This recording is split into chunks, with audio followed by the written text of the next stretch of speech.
नमस्कार दोस्तों, मैं डॉक्टर के एल कृष्णन, अस्थमा एवं श्वास रोग विशेषज्ञ। आज हम खून की जांचों के बारे में बात करेंगे। अब खून की जांचें जो होती हैं वो ज़्यादातर कोविड के बारे में कुछ भी नहीं बताती। हाँ, कुछ खराबी आपको ये बता सकती है कि लक्षणों में कुछ खराबी लक्षण जब आए हैं तो आपके शरीर में कुछ ना कुछ बदलाव हुए हैं, जिससे आपके बीमारी की गंभीरता ऊपर नीचे हो रही है वो पता लगाया जा सकता है। सबसे पहली जांच हम कराते हैं ज़्यादातर सीबीसी, ये कंप्लीट ब्लड काउंट होती है। कंप्लीट ब्लड काउंट का मतलब होता है आपका हीमोग्लोबिन, आपके अंदर डब्ल्यूबीसी कितनी है, आपकी न्यूट्रोफिल्स कितनी है, आपके लिम्फोसाइट्स कितनी है, आपकी प्लेटलेट्स कितनी है, ये मालूम पड़ता है। और शुरुआती दौर में जो है ज़्यादातर इस जांच में कुछ ज़्यादा मालूम नहीं पड़ पाता, लेकिन कई बार आपको इसके अंदर प्लेटलेट्स कम मिलती हैं, क्योंकि ये वायरस डिजीज़ है। वायरस की जो जितनी भी वायरस जनित बीमारियां होती हैं उसमें प्लेटलेट कम होने की संभावना होती है, और साथ ही नॉर्मल होती है ब्लड रिपोर्ट। प्लेटलेट्स कम है और नॉर्मल रिपोर्ट है, तो इसका मतलब कोई ना कोई वायरल बीमारी आपको हुई है। तो सीबीसी से हम ये अंदाज़ा लगाया जा सकता है हमें। उसके अलावा अन्य जांचें आप करा सकते हैं अपनी सेहत जानने के लिए, जो कि सिर्फ सेहत जानने के लिए उपयुक्त है। बाकी उसका कोविड से कोई लेना देना नहीं है। लोग बाग जो है अनाप शनाप लिपिड प्रोफाइल जांचें और किडनी की जांचें, ये सब जांचें करा रहे हैं, लेकिन उनकी जांचें, ये सारी जांचें या कंप्लीट रूटीन चेकअप करा रहे हैं लक्षण आने पर, जिन जांचों का कोई भी मतलब नहीं है, आपके बीमारी से संबंधित कुछ भी संबंध नहीं है। इसके बाद में जैसे अगर आपको कोई बीमारी जाननी हो कि साथ में कोई दूसरी बीमारियां तो नहीं है, अगर आपको लक्षण आए ताकि आगे इलाज में कोई खतरा तो नहीं होगा, वो जानने के लिए ज़रूर आप लीवर के बारे में जानें, अपनी किडनी के बारे में जानें।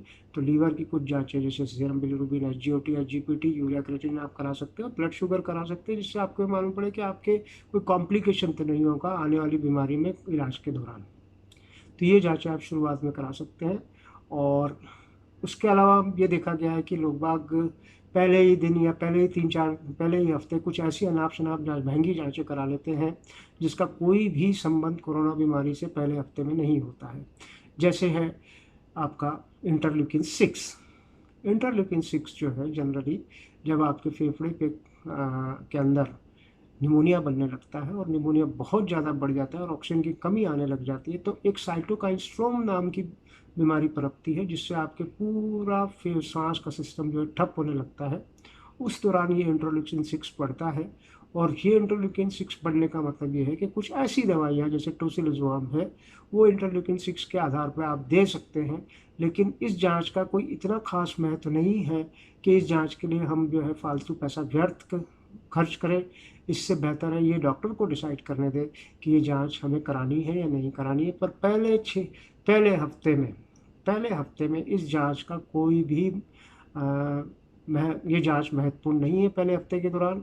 क्यों? क्योंकि पहले हफ्ते के दौरान फेफड़े पे इतना असर आया हुआ नहीं होता। पर ये याद रखिएगा, अगर आपका ऑक्सीजन लेवल नॉर्मल है तो ये जांच में सिर्फ फालतू पैसा व्यर्थ करना है और कुछ भी नहीं है। उसके अलावा एक जांच और करा रहे हैं लोग बाग, जिसे एलडीएच। एलडीएच सिर्फ इतना बताता है कि आपके अंग पे कोई ना कोई नुकसान हुआ है। नुकसान तो हुआ ही है, आपको मालूम है, लक्षण हुए हैं, आपके बुखार आ रहा है, आपको दस्त हो रहे हैं, तो कुछ तो परिवर्तन हो ही रहा है। तो ये एलडीएच भी जो है आपको अंग पे जो अगर बुरा असर आया है उसी के बारे में बताया कि हाँ आया है। अगर ये अंग पे असर आता है जनरली 1 हफ्ते के बाद में, जैसे फेफड़े पे असर आता है, फेफड़े पे असर आएगा तो एलडीएच लेवल बढ़ जाएगा, फेरेटिन लेवल बढ़ जाएगा। फेरेटिन की एक जांच लोग बाग करा रहे हैं, व्यर्थ जांच है वो भी, इसका कोई इलाज के अंदर इतना सरोकार नहीं है।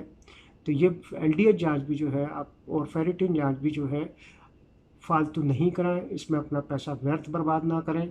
और इस जांच की कोई इम्पोर्टेंस नहीं है, ये डॉक्टर पे छोड़ दें कि उसको कराना है नहीं कराना है। और अगर आप चलते फिरते हैं, आपका ऑक्सीजन लेवल नॉर्मल है, आपको कोई लक्षण के अलावा कोई और दूसरी तकलीफ नहीं है, तो आप व्यर्थ अपनी तरफ से इन जांचों को मत कराएं, ना कराएं, कोई फ़ायदा नहीं होने वाला।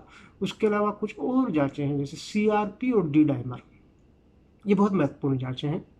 और जनरली ये देखा गया है कि सीआरपी जब बुखार आता है तो ये बढ़ता है, 2-3 दिन बाद, 48 घंटे बाद, 72 घंटे बाद आपको बढ़ा हुआ मिल सकता है। लेकिन इसका भी, इस जांच का आपके शुरुआती दौर में इस सीआरपी लेवल का कोई महत्व नहीं है शुरू के 7 दिन के अंदर अंदर। क्यों? क्योंकि कुछ जो इलाज है वो वही देना है, जो आपका ट्रीटमेंट पार्ट है वही रहने वाला है।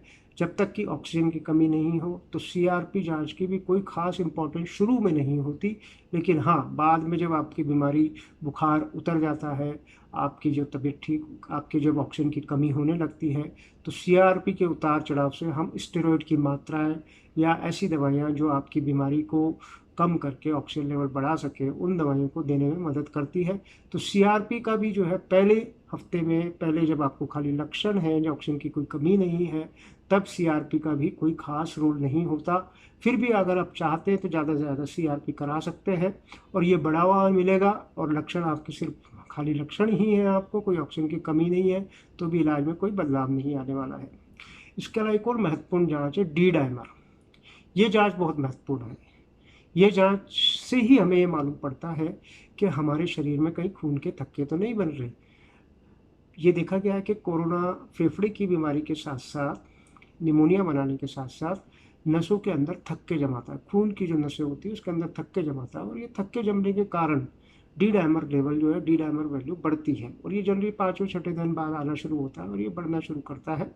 और जब ये छठे दिन बाद, 5वें-6ठे दिन बाद जब डी डायमर बढ़ता है, तब हमारे इलाज में बदलाव लाने की खास ज़रूरत होती है। और इसको पकड़ने का कोई तरीका नहीं है कि थक्का जम रहा है तो उसको कैसे पकड़ा जाए। कोई ऐसा लक्षण अपने शरीर में नहीं होता जिससे हमें मालूम पड़ लगा सके कि हमारे अंदर थक्के जम रहे। तो ये जांच करना बहुत ही अति महत्वपूर्ण आवश्यक है।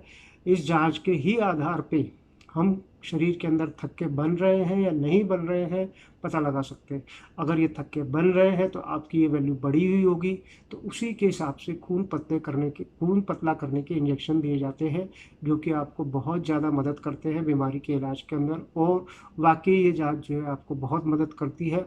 अगर आपको करानी भी हो तो 5वें-6ठे दिन बाद कराएं अपनी तरफ से, लेकिन कराते समय ये ध्यान रखें कि वैल्यू अगर बढ़ी हुई आए तो अपने डॉक्टर से ज़रूर राय लें। मैं तो ये कहूँगा कोई भी जांच आप अपनी मर्ज़ी से नहीं कराएं। कोशिश ये करें कि सारी जांचें डॉक्टर के द्वारा ही लिखी हुई हो, और कुछ जांचें जो फालतू की जांचें हैं, जैसे इंटरल्यूकिन 6, एलडीएच, आपका सीरम फेरेटिन, इनका पहले हफ्ते में कोई महत्व नहीं होता है। इसके अलावा एक और जाँच होती है प्रोकैल्सिटोनिन।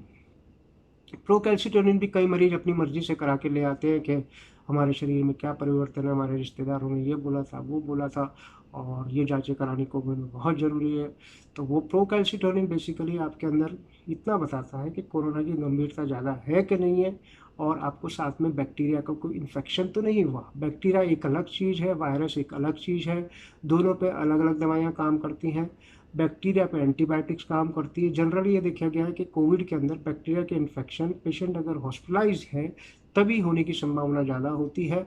तो इस जांच का महत्व हॉस्पिटल पेशेंट में ही ज़्यादा होता है, जो कि पिछले 7-8 दिन से एडमिट पड़ा हुआ है। उसको अगर मान लो शुगर अनकंट्रोल पड़ी हुई है, उसको लगातार बुखार है, या लगातार उसके शरीर में सुधार नहीं हो रहा है, या कोमॉर्बिडिटीज़ जैसे डायबिटीज़ या दिल की बीमारी या किडनी की बीमारी या कोई अन्य बीमारियां उसके साथ में है, तो ये प्रोकैल्सिटोनिन का मतलब आ जाता है। यहाँ पे प्रोकैल्सिटोनिन करानी चाहिए।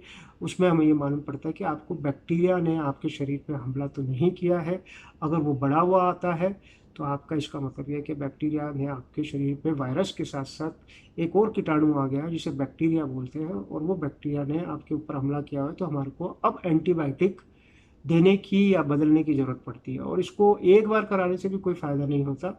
इसको जब जब जब इलाज में परिवर्तन करना हो, गिरावट हो भर्ती मरीज में, वो भी लंबे टाइम से जो भर्ती पड़ा हो, उसमें करानी चाहिए। और इसमें अगर ये घटाव की तरफ जा रही है तो इसका मतलब आपको एंटीबायोटिक जो है काम कर रही है, और अगर ये बढ़त की तरफ जा रहा है तो इसका मतलब आपकी एंटीबायोटिक जो दे रहे हैं वो काम नहीं कर रही है।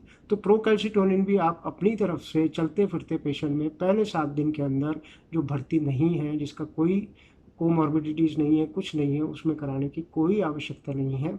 ये सारी हमारी खून की जांचें जो हम करा रहे हैं ऊट-पटांग, ध्यान रखें इन खून की जांचें, सारी जितनी भी खून की जांचें आप कोरोना के लिए करा रहे हैं, बिना डॉक्टर की राय से, वो भी डॉक्टर जब कहे, जिस वक्त पे कहे तब कराएं। अपनी मर्जी से जाके अपना खून की जांच ना कराएं। इसमें आप सिर्फ और सिर्फ फालतू पैसा व्यर्थ खर्च कर रहे हैं और कुछ भी नहीं कर रहे। धन्यवाद।